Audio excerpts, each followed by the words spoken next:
ध्यान में बैठिए। तो 1 घंटे के ध्यान में हमारी जो प्रतिक्रियाएं हैं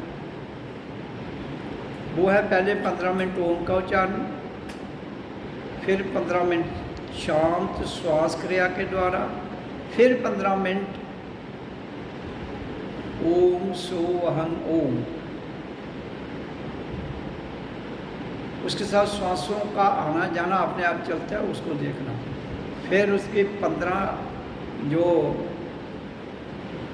मिनट हैं उसमें आपको सब आसन में शांत बैठ के शरीर को बिल्कुल ढीला छोड़ते हुए आपको कुछ भी नहीं करना है।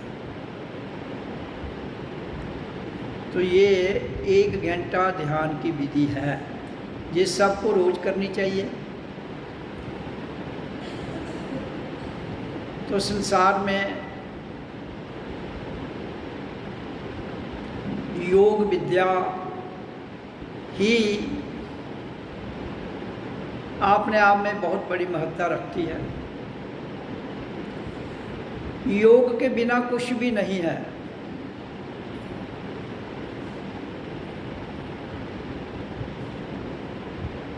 योग शुरू कहाँ से हुआ है, योग की प्रतिक्रिया क्यों जरूरत पड़ी, इस विषय पर मैं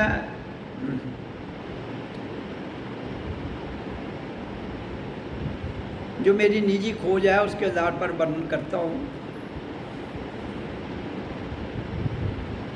जब सृष्टि की रचना हुई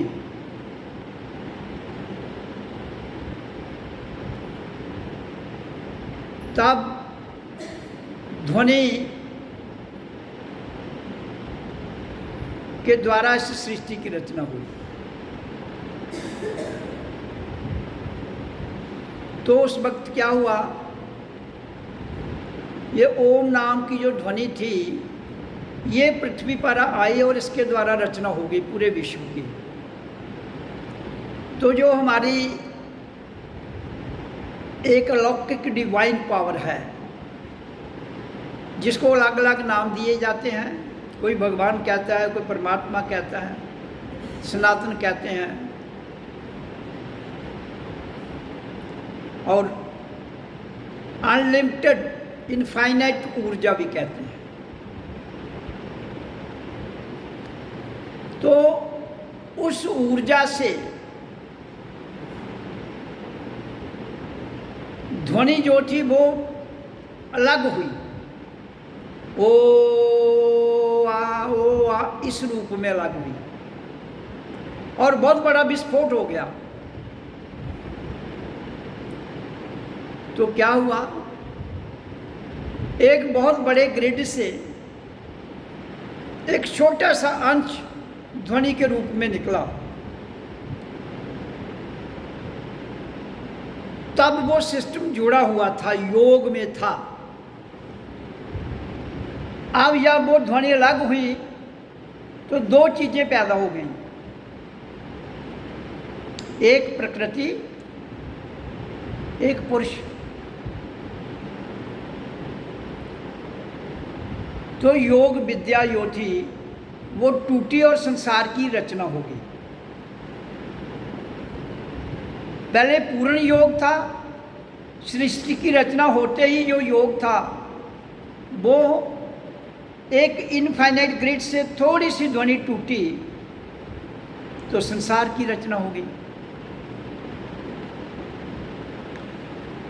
तो जो योग टूटा था ध्वनि के द्वारा, उसी ध्वनि के द्वारा हमने योग में वापस जुड़ना था उस इनफाइनाइट पावर से।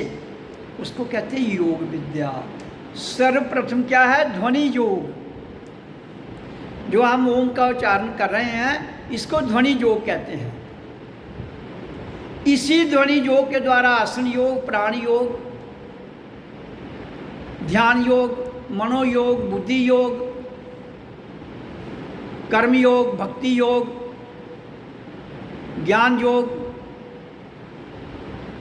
जितने भी संसार के योग हैं वो इसी ध्वनि से निकले हुए हैं। क्यों? क्योंकि जब संसार की रचना हुई तो ये ध्वनि वहाँ से अलग हुई, जो एक था वो दो में हो गया। अब फिर उस एक में मिलने के लिए हमने उसी योग का ही उपयोग करना पड़ेगा। इसलिए ओम का उच्चारण है क्या? ध्वनि योग। तो इसलिए सर्वप्रथम हम यहां से ध्वनि योग के द्वारा ही अंततः योग में जाते हैं, असली योग में। तो जब इस योग के द्वारा करते करते हम इसको कहते हैं आहत योग, टकराव, और इसके द्वारा हमने अनाहत अनहद योग में जाना है। जब हम अनहद योग में जाएंगे तो हम फिर उससे जुड़ जाएंगे। किससे? जिससे हमारी ऊर्जा अलग हुई है, जिसको मोक्ष कहते हैं, जिसको मुक्ति कहते हैं। तो उसका अर्थ क्या हुआ? यो योग टूटा था, भिन्न हुआ था, दोबारा अभिन्न हो गया, जुड़ गया। तो योग विद्या को ध्वनि योग, प्राण योग, ध्यान योग, ज्ञान योग, भक्ति योग, कर्म योग, ये सारे योग जब तुम क्रॉस करते हुए, इनसे परे जाते हुए एक योग में चले जाते हो, जिसको अनहद अनाहत योग कहते हैं, तो आप मुक्त के अधिकारी स्वयं बन जाते हैं।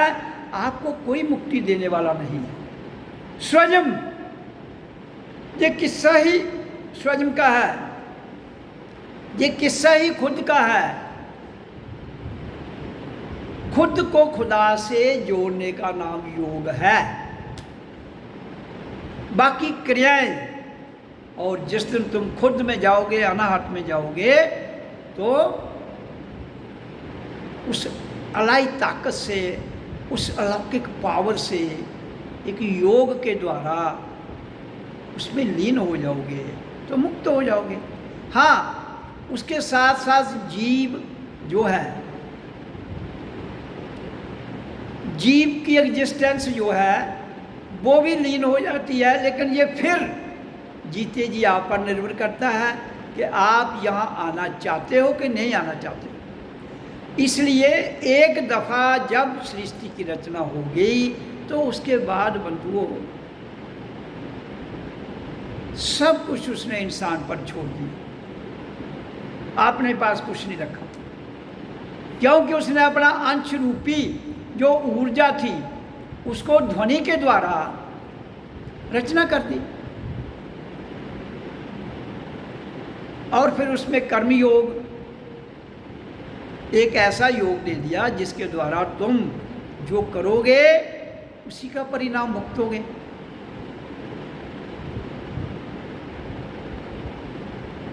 तो इसलिए ध्वनि योग के द्वारा कार्यक्रम आरंभ होता है। बैखरी ध्वनि से, जो बैखरी ध्वनि का योग है उससे शुरू होता है और अनाहत ध्वनि में जाके लीन हो जाता है।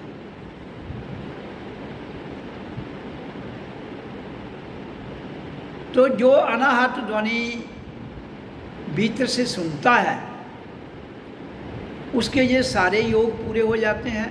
लेकिन जब दूसरे को सिखाना है तो फिर आपको इनका वर्णन करना पड़ेगा। स्वयं उसके लिए अपने आप में उस अनाहत ध्वनि को सुनते हुए वो स्वयं ही योग में चला जाता है, फिर उसको कुछ भी करने की ज़रूरत नहीं होती है। जिसने ये यात्रा करते हुए अनाहत ध्वनि में और अखंड ज्योत योग में चला गया है, अनाहत ध्वनि और अखंड ज्योत योग में जो चला जाता है उसके लिए सारी क्रियाएं जो हैं वो संपन्न हो जाती हैं।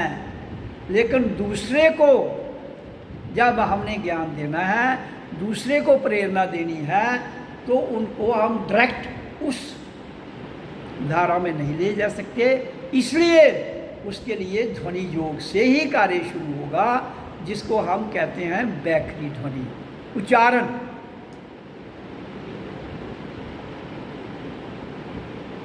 तो इसलिए संसार में रहना है तो यहाँ योग टूटा हुआ है, लेकिन जहाँ संसार में योग जोड़ के फिर वापस जा सकते हैं, क्योंकि भिन्न है ना। तो परमात्मा का योग भिन्न थोड़ी है, वो भिन्न है, वो एक है। तो यहाँ तो भिन्न भिन्न योग हैं, इसलिए भिन्न भिन्न योगों से निकलते हुए हमने अभिन्न योग में जाना है। ये हर इंसान का कर्तव्य है। सूनर और लेटर उसको अल्टीमेट, अगर उसको अपने घर वापस जाना है तो इसी योग के द्वारा ही संभव है।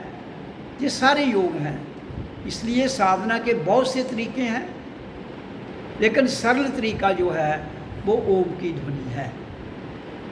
तो दुनिया की तभी तो कबीर ने कहा, हम उस देश के वासी, यहाँ पार ब्रह्म का खेल, दीपक जले अगम का बिन बाती बिन तेल। हम उस देश के वासी, यहाँ जाति वर्ण कुल नहीं, शब्द मिलावा हो रहे तो देह मिलावा नहीं। तो शब्द का अर्थ क्या है? आकाश, ध्वनि, आवाज। तो वहां पर देह नहीं है, देह धरती पर है। वहां पर केवल अनहद ध्वनि और अखंड ज्योत। तो जब तुम इस शरीर के रहते हुए सत्संग में आने के बाद ध्यान योग के द्वारा उस स्थिति में चले जाते हो, उस अवस्था में चले जाते हो जिसकी हम सत्संग में चर्चा करते हैं, वर्णन करते हैं, तो आपकी जीवन यात्रा सफल हो जाती है। तो जीने की कला भी आ जाती है। जीने की कला कोई सीखनी नहीं पड़ती है, भीतर से आ जाती है। जहाँ लोग बात करते हैं राम राज्य की, राम राज्य तो भीतर है। शांति, ठहराव, सहज भाव, सरल भाव और अपने इंद्रिय के विषयों पर कंट्रोल। तो ऐसा करने में जो सक्षम हो जाता है वो स्वयं से शिवोऽहं हो जाता है, स्वयं से सत्य तक चला जाता है, खुद से खुदा को जान लेता है। ये सत्संग का रास्ता बड़ा सिंपल है, सरल है, लेकिन जब तक जीवन है अभ्यास, पहले अभ्यास है, फिर आ जपा जप, फिर अभ्यास की जरूरत नहीं है, फिर आपका आ जप चलता है। इसलिए वो कहता है जप मरे आ जप भी मरे,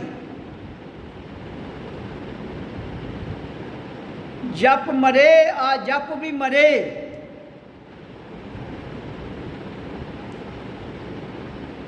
तो सब कुछ मरे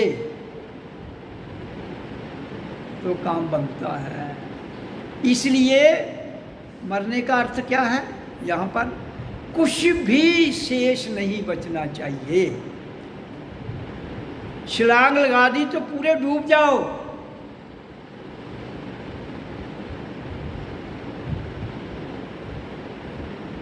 तब जाकर आप इस क्रांति की मंजिल क्या है, इस क्रांति का लक्ष्य क्या है, हमें ये जीवन मिला किस लिए है, हम धरती पर आए किस लिए हैं, हम हैं कौन। जब ये समझ आ जाएगी तो आपका धरती पर आने का जो मकसद था वो पूरा हो जाता है। ये हम सबका कर्तव्य है, सर्वप्रथम और अंतिम। बाकी जो कर्तव्य है वो बीच में है। प्रथम और अंतिम कर्तव्य यही है। हम कौन हैं, कहाँ से आए हैं, किस लिए आए हैं, काम क्या है। तो ये हमारा कर्तव्य पूर्ण हो जाता है जब हम अनाहत नाद और अखंड ज्योत में प्रवेश कर जाते हैं। इसलिए जीवन के रहते हुए ये सबसे बड़ा कार्य है जो सबको करना है। और जीवन और मृत्यु भी यही है। जीवन और मृत्यु के बीच में जो समय है उसमें बाकी काम करने हैं। बाकी काम क्या है? ये जो देह मिला है ना, इसको चलाने के लिए जो पदार्थ प्रकृति में हमें दिए गए हैं उनका सदुपयोग करते हुए इसका निर्वाह करना है। तो जब हम ऐसा करने में सक्षम हो जाते हैं तो इस संसार में शांति आ जाती है। शांति लाई नहीं जाती है, आती है। जो चीज़ स्वयं घटित होती है वो ही सार्थक है। ध्यान स्वयं घटित होता है, समाधि स्वयं घटित होती है। हमें स्वयं को पता चलता है कि सत्य क्या है, हमें खुद को पता चलता है कि खुदा क्या है।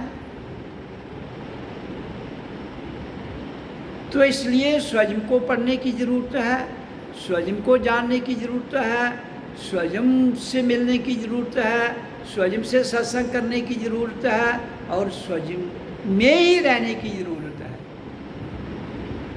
लेकिन हम स्वयं में ना रहते हुए कभी किसी की चर्चा, कभी किसी की चर्चा, कभी किसी की चर्चा, मुफ्त का बोझ ढोए जा रहे हैं।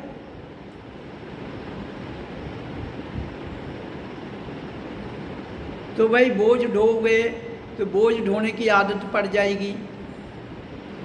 जब बोझ ढोने की आदत पड़ जाएगी तो फिर आपको बोझ ढोए बिना चैन भी नहीं आएगा। इसलिए मुफ्त का बोझ ढोना छोड़ दो। फ्री की बातें मत करो, काम की बात करो, अपने से करो। अपने से करते रहो, बाहर सारा दिन करो, सुबह से लेकर शाम तक करो। स्वप्न में भी अपने से करो अगर स्वप्न आता है तो।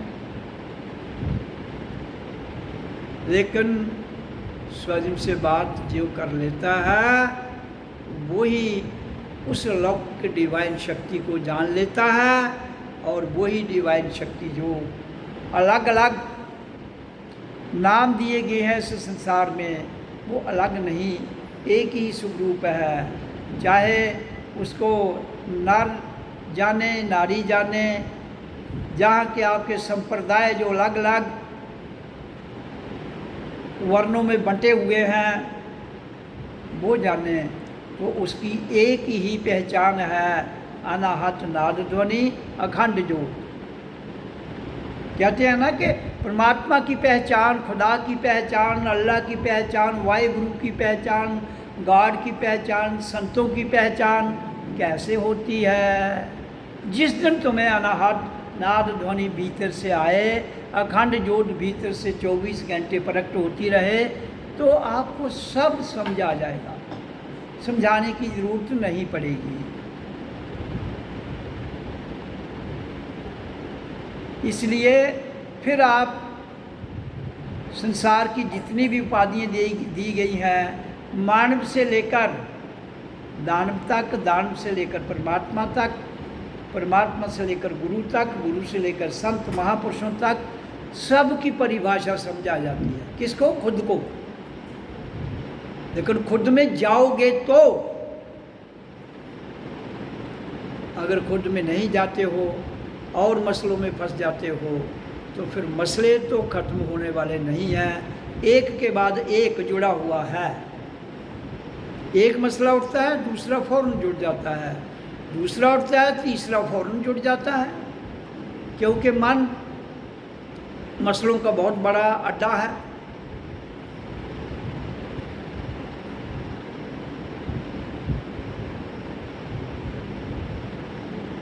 इसलिए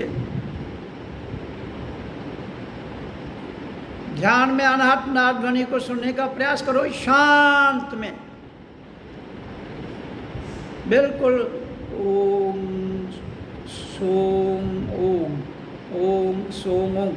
लेकिन ये जो ध्वनि जिसकी मैं बात कर रहा हूँ, 3 ध्वनि ओम सोम ओम, ये ना जीवा हिलनी चाहिए इसमें, ना दांत,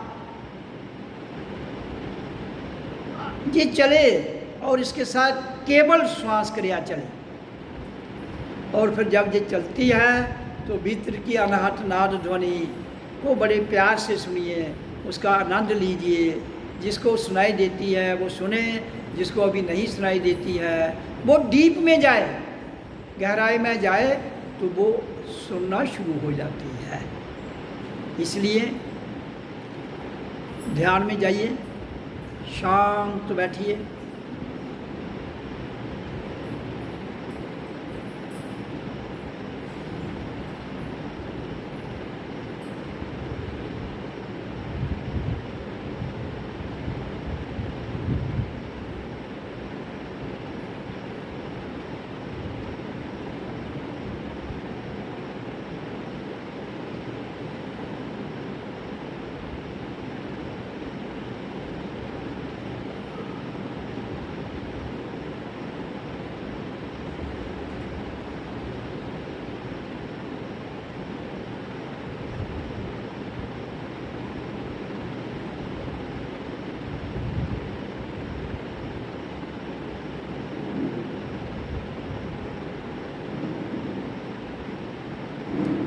शांत, और भीतर की ध्वनि को सुनिए।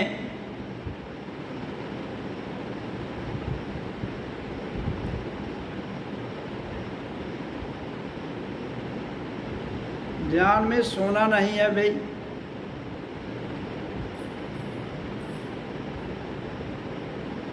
सो जाओगे तो ध्वनि चलती रहेगी, नहीं सुनाई देगी।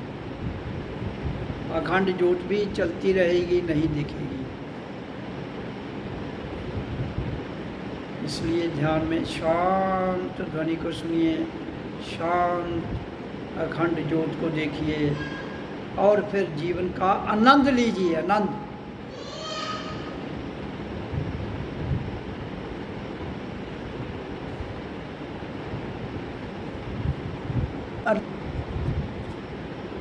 रिलैक्स, शरीर को ढीला छोड़ दीजिए, कुछ भी नहीं करना अब आपको। सब आसन जिसको कहते हैं उसमें बिल्कुल आराम से अपनी मस्ती में चले जाइए, कोई दबाव, कोई स्ट्रेस, कुछ नहीं।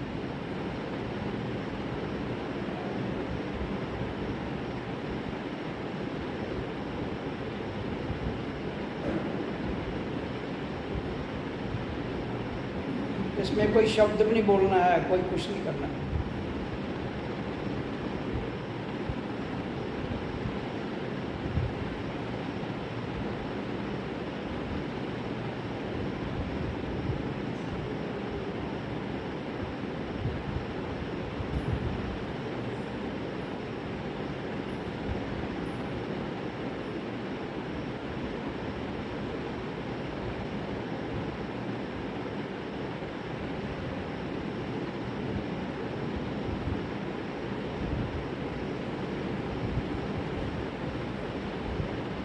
ये ध्यान की विधि जिसकी हम जहाँ चर्चा करते हैं, 24 घंटे में कम से कम 3 बार,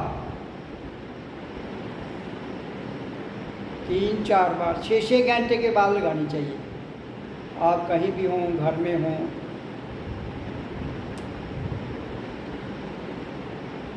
हर 6 घंटे के बाद 1 घंटा, हर 6 घंटे के बाद 1 घंटा, तो हो गए 4 घंटे। फिर प्रभाव पड़ता है, फिर बदलाव आता है।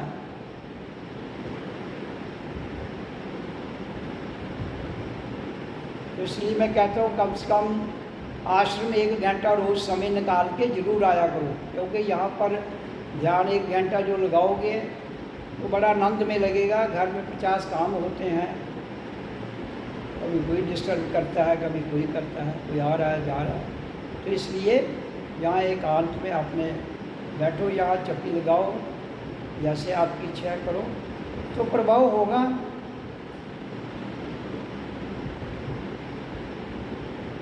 जिस राह पर चल रहे हो उसकी मंजिल तक नहीं जाओगे तो जीवन बंटा हुआ ही रहेगा। इसलिए पूर्ण योग में जाने की जरूरत है।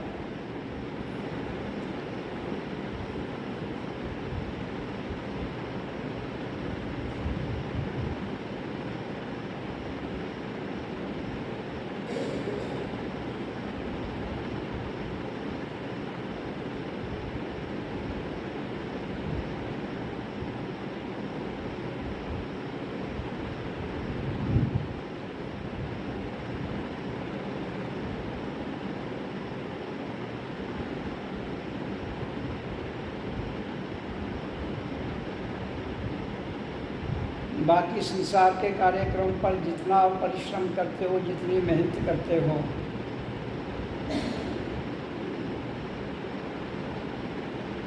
जबकि आपके जीवन के साथ उनका टेम्परेरी संबंध है,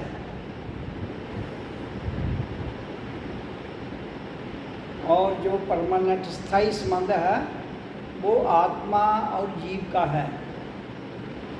उसको साक्षात कर लोगे तो आपको तीनों बातें समझ आ जाएगी, निराकार, आकार और साकार क्या है।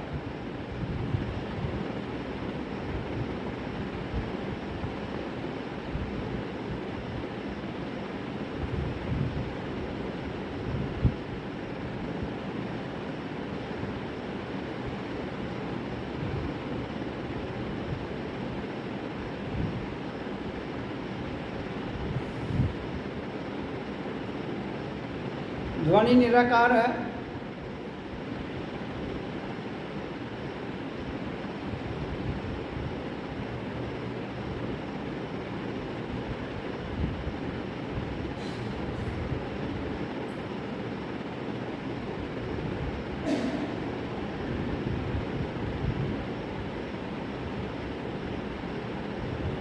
और आपकी खंड ज्योत निराकार और आकार दोनों का स्वरूप है, और साकार इंसान स्वयं है।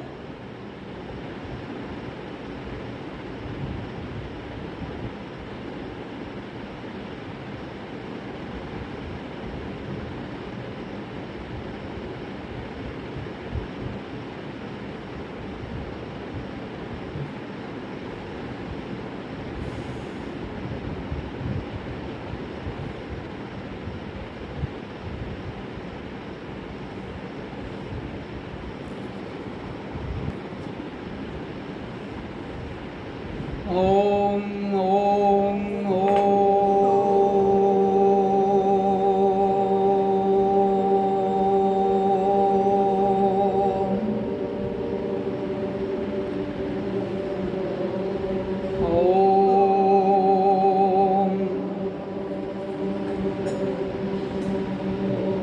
तो हमने ओम के उच्चारण से ध्वनि योग से शुरू किया था।